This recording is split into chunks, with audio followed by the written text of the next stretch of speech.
大家好，欢迎收看《震惊最前线》，无马看中国，我是主持人张宏林，欢迎大家再次收看我们的节目。台湾在明年1月13号要进行总统跟113席立委的选举当然引起大家非常大的一些关注我看现在，尤其是我们几个主要政党的候选人，因为都已经浮上台面了，那比较明确的知道了候选人之后，大家当然就开始来比较。不过我们都知道，中共一向在这个时候都不会在旁边袖手旁观。我们看到中共的这个政治局常委也是现在这个中共的政协主席王沪宁他在整个今年5月原本预计想要召开这个两岸媒体人的北京峰会到底会如何？那我们看起来好像也没那么顺利这过程当中显然有许多值得我们来看待中共他对于台湾这个所谓的相关选举的一些影响的一些起手式，做了哪些的一些事情，我想我们今天可以好好来观察一下。那很开心我们这个继续邀请到的是我们台大政治系的名誉教授明居正老师。明老师你好。主持人洪林老师好，各位观众朋友大家好。老师刚刚提到了这一次的这个两岸的媒体人的峰会显然就没有得到更多的一些关注看起来几个重要的媒体也会有一些担心并没有办法直接去。老实说如果跟中国有一些很好关系的，可能也不用不全然要透过这样的一个平台才能接触，所以这个活动目前看起来也不断的这个顺延了。我还记得当初还有人说王沪宁还震怒，觉得你们办事不牢等等所以大家就很好奇，到底举办这样的一个媒体峰会的目的，从过去到现在的目的到底是什么？可以请老师帮我们分析一下。这个其实中共一直讲我要拿一个地方的话，首先我要把它的心防攻破。那要攻破心防，过去是靠心战，那现在呢有更多的媒体可以用，所以其实中共对台湾的媒体呢花了很长时间的很大的功夫。像过去在台湾买媒体就很有名的案例嘛，那买完媒体之后你要操控，然后要操控呢，那一种就是暗地操控，第二种就是我中共办大活动，希望你们来共襄盛举，把我的声势整个拉起来。所以你刚刚讲两岸媒体人峰会呢，不管是北京峰会或哪里的峰会呢，其实它的设想是一样的。前几年停了几年是因为疫情的关系嘛，那疫情过去了，他们就决定说我们要从头再开始。然后再加上他们有其他的构想，比如说需要两岸交流啦，然后就你刚刚提到的明年的选举，今年选战就开始起跑了等等，所以他们想要利用不能说千载难逢，但至少是一个时机点非常重要的这么一个机会呢，办这个峰会来影响台湾，然后来促进两岸的它的一些议程了。所以按照往例，就是它是由全国政协来推动。那政协推动之后呢，真正主办呢还是国台办嘛，就是这个老规矩了。原来是设想照前几年的规模，就是把台湾这些大媒体的高层都一网打尽，然后我发一个50帖，你就不好意思不来啊，什么事什么事什么事，然后这个政府的民间的甚至可能都会去什么等等。就今年就像你说的，搞得其实有点凄凉。国台办那边主办，然后台湾的旺中集团协办，就去的只有相关的什么中评社啦、中华日报啦、什么台湾广播公司等等。那其他的一些媒体呢，就是由这种副总编辑以下的人呢才去，那成绩就比较低。所以第一呢，它不具代表性；第二呢，声势低很多；第三呢，你就报新闻，人家觉得难看了嘛，所以他就非常尴尬。就像你刚刚说的。我们听了消息，就是王沪宁的震怒，那觉得说怎么办得这么差，那就先不办了。好，那不办的时候，这还是要办呢，那怎么办呢？缩小规模，跟个叫做中华文化峰会合办。好，那么拖了一次，就还是没有请到足够的人，但台湾的人还是不太乐意去，那所以没办法呢，就只有再缩小。就变成办了叫做什么两岸融媒体什么行销活动，就变成一个行销活动，不敢叫峰会了。邀请台湾什么地方电台啦、小型网络的媒体负责人等，那个就是完全就是基本上上不了什么大新闻的，就是报两岸关系上那还是可以的。所以这事情反正就闹得灰头土脸了，对人来说。那么也就是对台湾的统战呢，这次是明显是不顺利、不成功的，但是它的方案是还在的，也就是统战的方案还在的，就这个活动没办成，但还是要干的。所以他原来想干什么呢？那我们知道的是这样的啊，他们推销一国两制台湾方案，这我们过去在节目上已经讲过一段时间了。一国两制台湾方案究竟会长什么样的，我们不知道，但我们呢可以猜一下。但是他们想说什么呢？他们说，哎，我们来推出一个叫做这个"一国两制"台湾方案的民主协商元年。元年就是第1年，那也就是后面还在陆续谈下去。好，那这是第一个。第二呢，他这个主打一个主题，就是什么呢？台湾呢，你是要战争还是要和平？你做个选择。这个很恶劣啊，然后很阴险了。我们等一下再详细说。所以推了一个战争或和平的一个选择的一个论述。然后开始圈住台湾舆论的主轴，这第二的。第三呢，他希望借着媒体聚焦的这情况上呢，来这个大肆鼓吹中国的经济，因为中国经济其实不好，我们过去也讲过，他这几年碰到很大的困难，他经济是不好，所以他要去把它这个唱好之后呢，吸引台商去投资，然后去拉抬他的经济。那么也就是说，他其实当然你刚才这个介入台湾选举是一个了，再来就是这个。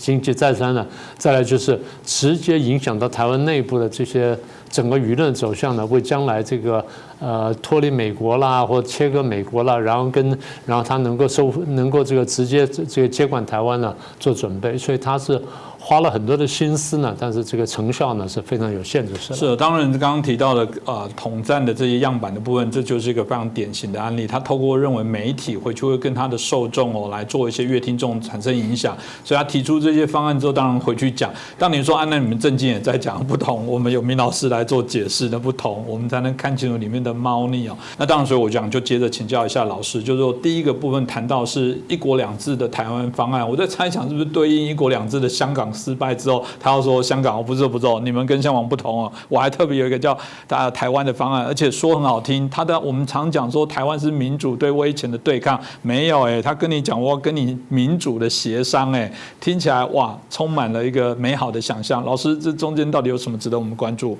哦，你这样讲的还真的是有啊。你说起来就像刚刚你说的，一国两制在香港呢搞得已经烂了臭掉了，那他觉得不行了。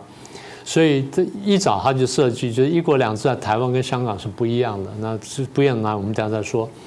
那这次会在这个时候推出这个东西来，我觉得跟一个这个最近事态发展是有关系。我们在节目上经常提醒大家，我们说中共搞这个战狼外交啦，然后再搞国际上的这种扩张啦，然后这建军啦，然后到处这秀这个军事肌肉啦。所有的事情呢，让国际这强国呢觉得紧张，大家觉得说你在破坏、在挑战国际秩序，所以大家开始反弹。那么让中共想象不到就是俄国打乌克兰的时候，中共原来以为如果俄国打得顺利的话，我就可以打台湾，因为你们不敢这个去对抗俄国嘛。你连俄国都不敢对抗，你也不敢对抗我，所以我去打台湾。就没想到俄国打乌克兰打得不顺利的情况下呢，大家突然把眼光集中到台湾那边，觉得说，那中共会打台湾呢？台湾比乌克兰更重，那我们是不是更加要保护台湾呢？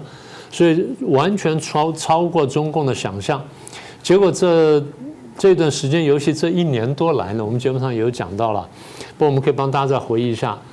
从中共这个开始恐吓台湾呢，这个力度加大之后，国际反弹非常激烈。国际反弹到就是我不但动手，我不但动口还动手，我的船舰什么都开过来了，我看你是不是真的要打台湾？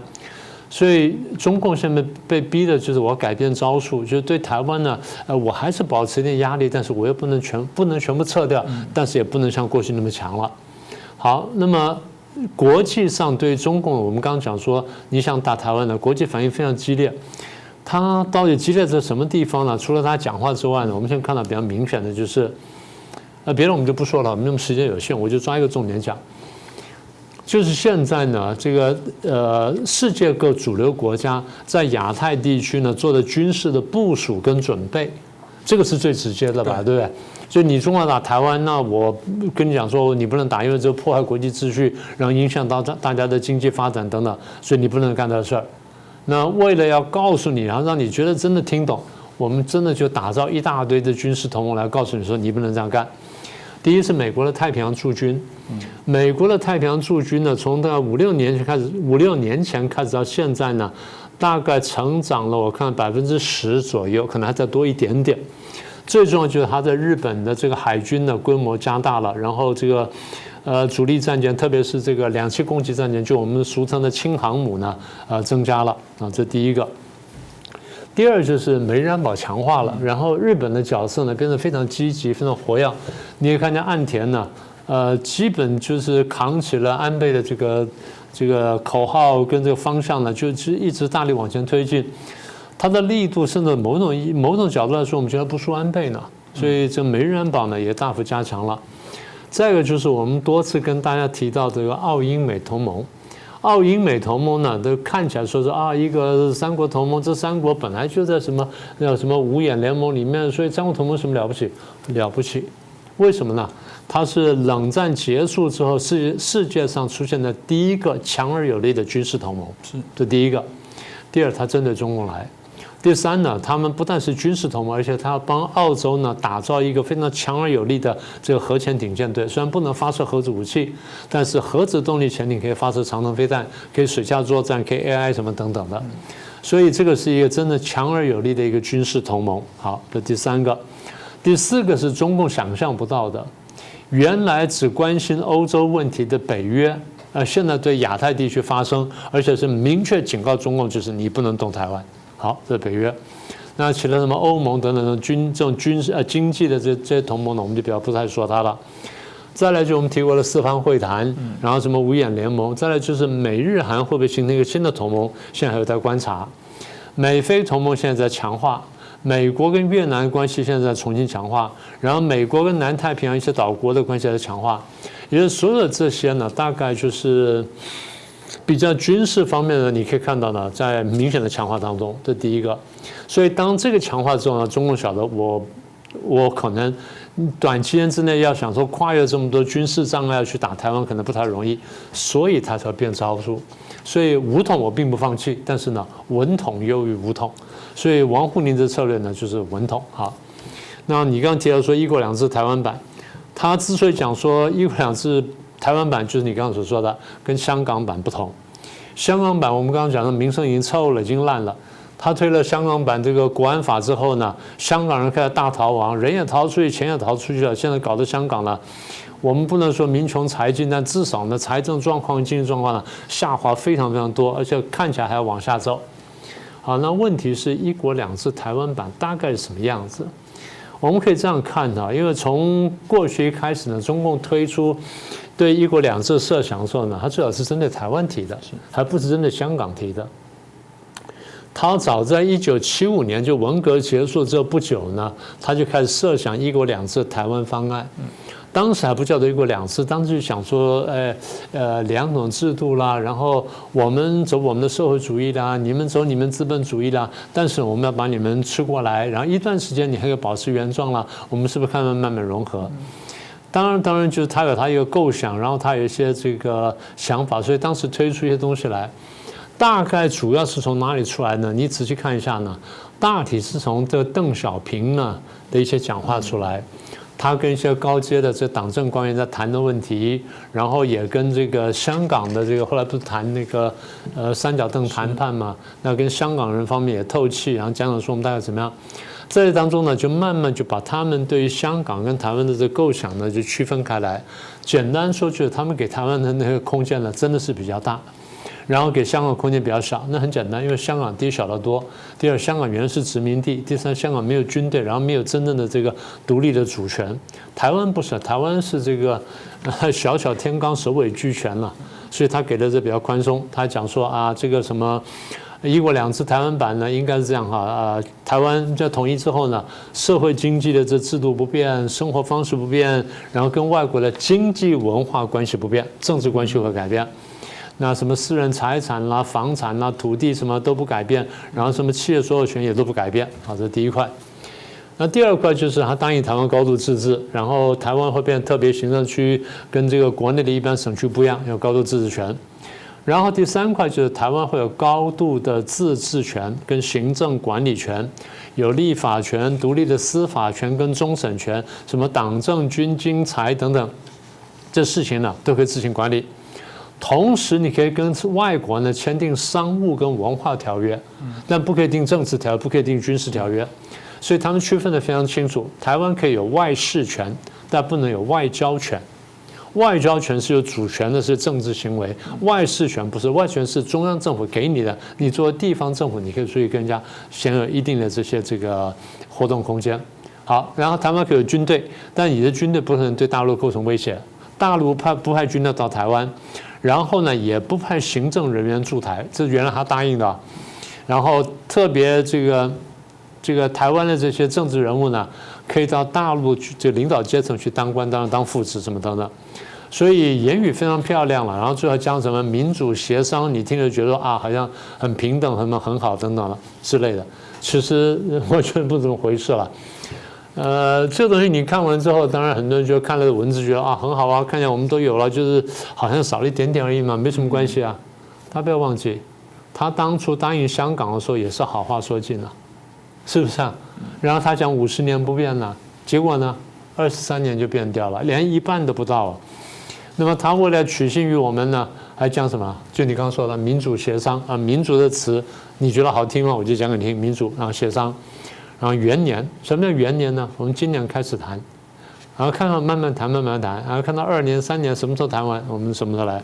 所以等于说，一方面是这个糖衣炮弹，二方面呢就是口蜜腹剑，先把你骗进来再说，骗这样子我关门打狗。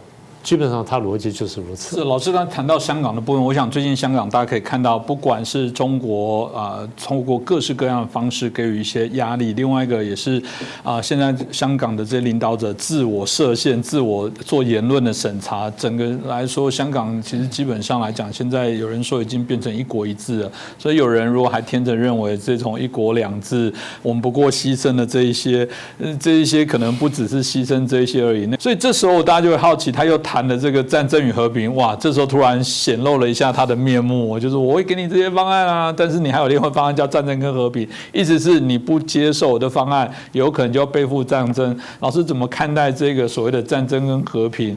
这看起来就有一点点，你要吃拳头还是要吃甜头了？这个你讲的就让我想起来，我们不常讲的笑脸外交嘛，对，他在搞笑脸外交。可是笑着笑，他不想让獠牙露出来了，这个问题就在这里。所以你前面讲说什么民主协商啦，什么元年啦等等，后面就叫做战争与和平选择。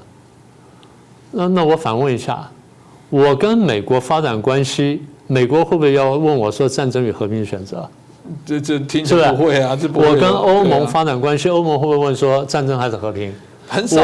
我跟日本发展关系，他会问说战争与和平。为什么我跟中共在讲话的时候，他就说战争还是和平？换句话说，谁在威胁台湾战争呢？是美国的威胁台湾战争吗？是美国来了之后台湾就有战争吗？然后日本来台湾战争吗？欧盟来台湾战争吗？还是说新加坡、东加、诺鲁、所罗门来了之后台湾会战争呢？只有你中共对台湾这样讲话嘛？大家还没听懂吗？台湾这么多，我们这些粉红的朋友们还没听懂吗？这摆明了就是恐吓台湾，你是要战争还是要和平嘛？我刚刚讲了，没有别的国家对台湾这样讲话，只有你对我这样讲话。换句话说，战争只有可能从你这边来，就这意思吗？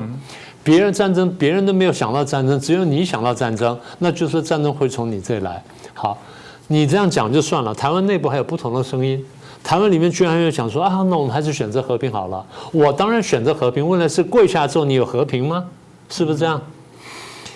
中共是这样，他当然了，历史上我们也看过，你看南宋嘛，金人的压力这么大的时候，南宋内部就出现两派，和战两派。我是和呢，然后就求得到和平比较好呢，还是我备战了才能得到和平？这就本来就两派意见，所以比较弱的团体或比较小的团体，面对比较强大压力的时候，内部它不一定是团结一致的，它会分裂的，它有可能分裂的。那分裂的越小呢，对小的这方呢可能是越好；分裂的越大就越不利。那对大的这方来说，我就不断的增加压力，我压力大到一定程度，看你是不是裂开来。你裂缝越来越大的时候，我就见缝插针。下次插进去可能不是针了，我可能是铁棒了，或者是刀剑了。好，那现在问题是真的还产生一些效果。台湾内部还有一些人觉得说，或许我们可以考虑这事情。还有人不是讲说屈辱的和平也是和平吗？对，跪下和平也是和平啊，那你为什么不要呢？那么也就是你在这个时候，在这关键时刻讲，你台湾是要战争还是要和平，你就摆明要恐吓我，摆明要恐吓台湾的选举啊！你们选举，你选这个人就战争，选这个人就和平，是这样子吗？是不是这样？这影响选举，它就是影响选举嘛。所以你刚刚讲的很有道理，没开头它就是要影响选举，就在这时间点推的出来。好了，所以它背后的话呢，我们再把它说清楚点。你只要跪拜我中共，你就有和平；你若对抗我中共，你就有战争。你跪拜我中共，你就有和平；你靠近美国，你就有台独，就战争。真的是这样子吗？所以我们前面已经讲得很清楚了。现在谁逼迫我们在战争跟和平当中做选择？不是别人，恰恰好就是中共嘛，就是讲话这家伙嘛。然后这家伙还笑着脸对我讲，就笑着笑着獠牙出来了，鼻子也长了，然后獠牙也出来了。这不就是我们现在看到这个面貌？而现在台湾居然还有人会相信，这真是难以想象了。我们这几年来就跟大家讲，我们提醒大家，台湾之所以安全呢，其实不完全是因为台湾人善良或台湾人好，这可能是一部分原因，但真正重点是什么？国际局势。国际格局使得中共不敢动台湾，所以大家要看懂这一点。中共其实早在1950年代已经看懂了，台湾那个时候在这个老蒋总统跟小蒋总统领导下面，大家也看得清楚。真的看得比较不清楚呢，大概是最近这10来年的事情，中共对台湾的渗透，然后台湾内部有一些幻想等等，所以是产生这个结果。这就是我们这段时间讲的以美论嘛。就是不断对台湾去灌输怀疑美国，怀疑美国，然后仇视美国，仇视美国。当台湾内部的民意到怀疑美国、仇视美国到一定程度的时候，大家就要求跟美国断开，叫分美论或断美论，那就下一个阶段了。所以也就是他的目的就是要离间台美关系，因为台湾之所以能够活下来，活到现在还活得不错，坦白讲，跟美国的这个有形无形保护是分不开关系的。不管你喜不喜欢这个是现实，但的确是现实。所以一旦把台美的关系离间到一定程度，台湾真的被孤立之后呢，他就可以动手弄台湾了嘛。这就是他的设想呀。是这个，大概过去老师也谈非常的多。我一直觉得前面老师有谈到的这些军事的合作，我觉得军事是最不会骗人，因为那个东西军事的保护是任何国家的最后一道很重要的防线，也是围堵战端的最前线。你去问军人，问他们假想敌是谁，不会骗人的。我都很好奇，这我们的政治人物，你真的不知道台湾的军方主要的假想敌是谁吗？日本、美国、菲律宾，这个我觉得是大家自己扪心可以来理解，这是不是叫做恶意？如果这样讲，那应该要骂；如果连这样说法的，应该而且讲这些话的很多是当过兵的，甚至在军队里有教我们这些东西的人，这不可思议啊！如果他们真的那么有种，他们应该去骂国防部说你们的假想敌设定错误，对，中国不应该当做我们的假想敌。那好啊，那我也要好奇，在中华民国的军人到底现在要守卫什么事情？那这值得我们反思啊。那另外有一点，我想也值得我们关注。他也光明正大的说，他希望聚集大家媒体来唱好中国经济，当然吸引更多台商回头去投资哦。这个到底他的目的是什么？可不可以请老师也跟我们分享一下？这个我们不是这段时间我们都一直在讲嘛，对不对？你也经常提醒这个观众朋友们，大陆经济是不好的嘛，对不对？这几年下来，你也不要说武汉肺炎，其实前面我们看它经济还下滑。他自己把香港搞乱了，然后又就爆发了武汉肺炎，然后又搞错误清零政策，然后冲击到全球的这外贸之后呢，他靠外贸这个支撑经济呢，当然会大幅下滑，那不用讲。那更不要说他跟美国打了贸易战，然后最后被美国搞经济制裁，搞高科技脱钩等等，所有这东西呢，都使他的经济开始下滑。那除了经济下滑之外呢，你在这个钱多的时候呢，外资外商投资很高的时候，你钱呢真的这个淹脚目的时候，你不觉得经济很差，因为你随时随地有钱涌进来你就可以去花涌钱就做这做那，所以你没有什么感觉。一旦钱慢慢抽出去之后，你就感觉到什么债务危机，对不对？现在大家看到了。我们几年前就来提醒大家中国大陆有债务问题，有什么等等。钱多的时候，外资多的时候，投资多的时候是没感觉的。但是，一旦抽掉之后，就像说了，这个水退去之后，谁的裸泳就看见了。那现在他的裸泳就看见了。所以钱一抽掉之后呢，房市出现问题，出到大问题。房市出问题之后，股市出问题。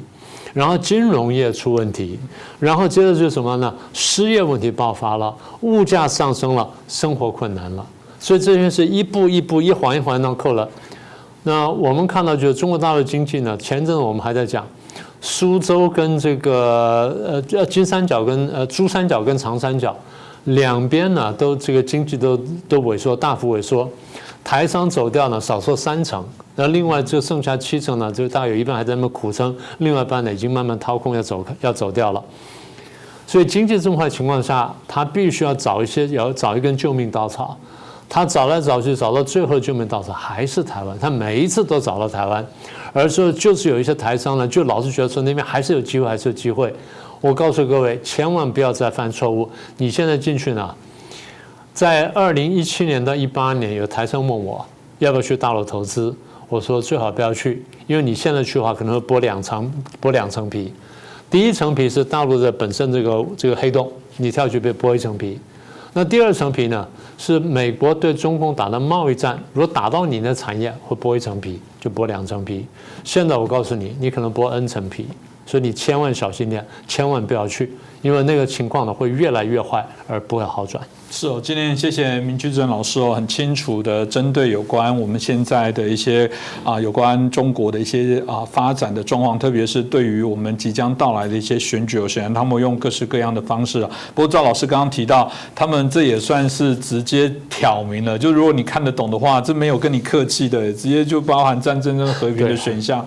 这为什么大家还有些人刚特别提到的部分是无法理解其中的这些问题哦？我觉得大家应该要同意，至少是台湾人由台湾人自己来做自觉，我们应该是自己来做一些守护。我记得之前跟老师也谈过，不管台湾内部有什么主张，只要在宪法框架保护的部分，这都是台湾内部的各种自由的行使哦。但有些人会喊说，如果你主张什么，那就叫国军不要保护，这真的是无法理解。对国军来说，我都觉得一个有架子的一个退休将领，他对外应该这么说：我也许会有我的主张跟价值，但是只要合于在我们宪法法律的框架里面，不管里面的人他做什么主张，我都会站在边境来守护他们。我觉得这才是一个军人的高度，不是说因为你主张什么我就不保护你，这应该不是一个军人在正常养成过程当中的角色。这个我不知道还是属于党军的姿态还是什么。那这个显然台湾还有很多民主的方向上还要再做努力。那今天很谢谢老师跟我们谈重要的课题。我相信这个两岸的媒体高峰会只是一个开始，未来各式各样的高峰会可能正在启动，那都值得我们好好来警惕，好好小心来做一些应对哦。今天再次谢谢老师，也感谢大家的收看。如果喜欢我们的节目，欢迎帮我们转传、按赞、订阅、分享给更多的好朋友。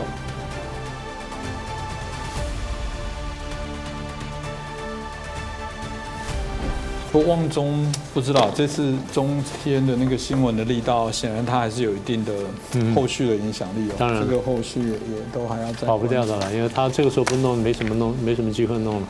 哇，这样听起来他这次大选不搞的话，赚钱的机会。对中共来说，这次大选不搞，台湾他机会就小很多。所以这个对我们这些主张自由民主的也是一个关键的时候。当然，各位震惊最前线的好朋友们，我是主持人张宏林，欢迎订阅我们的频道，也记得打开小铃铛，掌握最新节目通知，让精彩评论不错过。更欢迎留言、转传影片。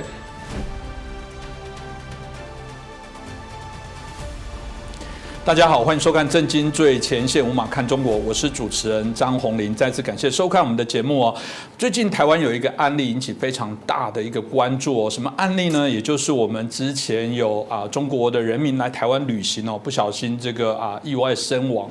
那后来的部分，因为提起这个所谓的中华民国的国赔哦，那我们的法官当然就说，大陆地区的人民亦是中华民国的人民，所以判赔我们要400多万的国赔哦。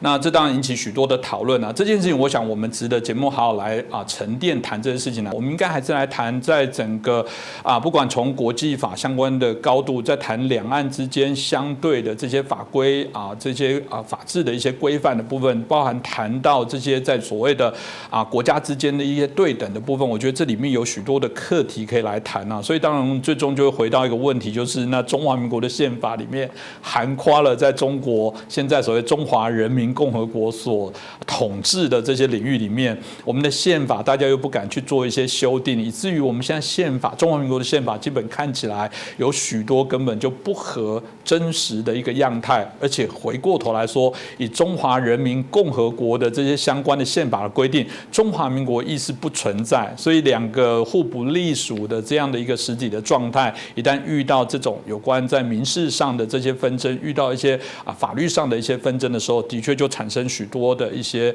冲突跟问题。所以中华民国的宪法到底涵不涵括中国，涵不涵括在中华人民共和国的人民，这值得我们今天好好来探讨。那我们今天很开心邀请到2位来宾哦，首先邀请到的是台湾制宪基金会的董事，我们宋承恩宋董事。洪林好，大家好。那另外一个是我们前国大代表们黄澎超大哥。主持人好，大家好。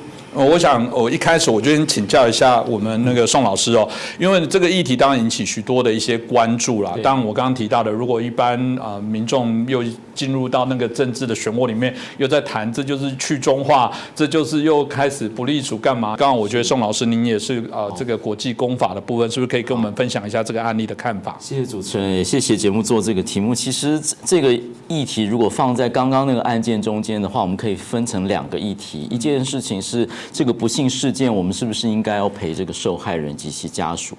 另外一个是他的理由是什么？那其实我会希望先谈原则性的问题，之后面这个就是理由。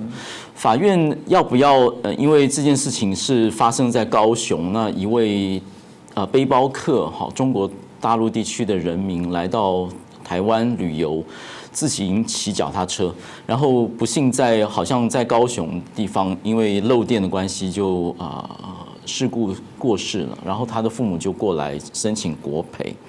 那这件事情要不要赔是一件事情，个案的正义是一件事情，但是问题是法官在判说要赔的这个过程中间的理由是不对的。理由是说中国大陆地区人民也是中华民国的国民，这件事情可能是大有争议，因为违反了一般人的自然的正义跟自然的观念。我们刚刚缴税5月多的时候，我们有户籍、有身份证、有健保的资格，我们也要缴税，要服兵役，我们有尽义务，我们对这个国家有贡献。但是一个中国大陆国民，他是来观光，他跟其他外国国民是一样，他也没有要定居在这里。他如果要定居，其实要经过相当繁琐的程序，甚至比外国人还要更复杂的程序。然后他也对这个土地没有联系，他没有要定居，然后他的父母也没有要定居，他是要回他的故乡的。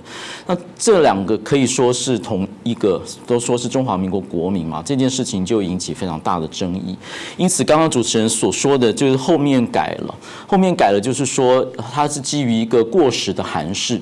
那这边牵涉到法律适用的问题，因为通常所谓台湾有一个叫做国家赔偿法，它中间规定就是说，如果公有公用设施设置有欠缺的话，那它对于国民是负所谓无过失责任，就是说它不去追究说这件事情背后有没有贪赃枉法，或者有没有公务员的不法或者是过失行为，它就是单纯就是说，不论有没有过失，就是应该要赔。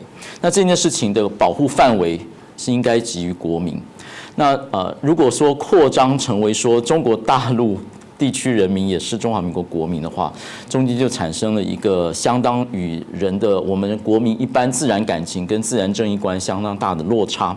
那在法院判决的时候，他会问国家赔偿法的主管机关就是法务部。那法务部翻出一个1993年的函释，1993年当时的背景，距今已经31年的情况。那当时是刚刚修宪，台湾在民主化的过程中间，为了要让人民可以行使自决权，可以选举自己的总统，选举自己的国会的议员，那因此把中华民国宪法的这个政治权利的行使限缩在台湾地区，因此有所谓说，中华民国有台湾地区，又称自由地区跟大陆地区。那当时在这样刚刚修宪的情况下，法务部做了一个函释，说因为宪法上有这样的区分，那又似乎就是说中国大陆地区人民就是中华民国国民，那国家赔偿法又没有禁止大陆地区人民来申请国家赔偿，因此似乎要赔。那这个30年的函释，在这个2021年的法院判决中间就被引用说，如果主管机关是这么认为，我们就这么依从。那么因此，现在行政院就是认为说这件事情应该要改正，因为跟我们一般的观念差太多。那这个其实如果不改的话，其实是对不起真正的国民，真正尽义务、真正缴税、真正服兵役防卫这块土地的人民。因此，他做了一个说明说，如果是再有这样子过时的一个解释的话，就不再适用。那它的效果，立即的效果就是说，主管机关不能够再对法院这么说，我们是这么来看国民的这个范围。那我认为说，这是台湾法治的一个进步，它是应该这是符合政治哲学或是这边的统治的正当性的，它是应该要维持的。那至于要不要国赔，这真是另外一回事。因为这牵涉到另外的制度，就是说，到底我们这个国家对于公有公用设施的设置与维护，到底要负担到什么范围？那它其实有2条路。国家赔偿是一种民事诉讼，它的这个过失是比较低的，举证责任比较低，但它的面对就是国家。但是如果把国家当作一个私人，当作一个个体，那说一般的不论什么国籍的人，如果受到损害赔偿的话，他是可以告这个个体的。因此，我们在其他的法制度说，只要你有 fair trial， 你有在当地能够提起诉讼的机会，不管你是用国家赔偿的制度，还是用一般的损害赔偿制度，其实都认为没有违反人权。那这个是一个制度的选择。那所以总结来讲，有一个原则问题，就是中国大陆地区的人民是不是中华民国的国民这件事情，在台湾有一个算是自我纠错的哈，从过时的一个看法到一个现在比较符合现在整个统治状态的一个看法，这是一个原则问题。那至于国赔要不要赔，那是另外一件事情。是，我想这个宋老师这样讲，应该让我们大家非常的清楚哦。就是说，先撇开情绪的部分，我知道有很多我们可能这个翻墙过来看，会说，就是去中那看不起我们中国人，然后大陆地区的人难道不是人吗？你就不赔？我觉得这完全是错误的解读。应该先谈我们本来在国赔法的部分，就是针对中华民国的国民。当你说那我们大陆也算是，那如果也算是，那就要来谈权利义务。如果你也算是，那你们要不要缴税给中华民国的政府？你说你是啊，那你就要尽义务啊，所有的国民要尽义务啊，所以这个就是延伸一个尴尬的问题，就是说，那到底中华民国的人民算不算是中华民国的人民？那回过头我也很想谈说，那难道中华民国的人民真的也属于中华人民共和国吗？我自己就马上谈中华人民共和国的宪法，在第2章里面，公民的基本权利跟义务，抱歉。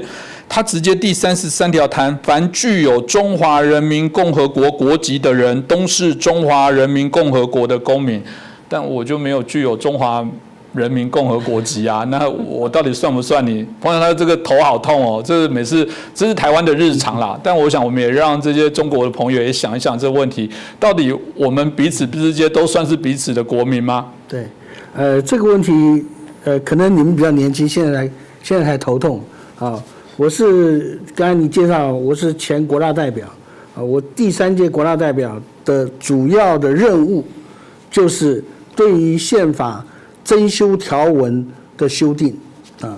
那么，所以这些问题啊，我们在20-30年前就已经集体头动过了啊。那么这20-30年来，两岸的关系啊，台湾的政治现实都有很大很大的变化。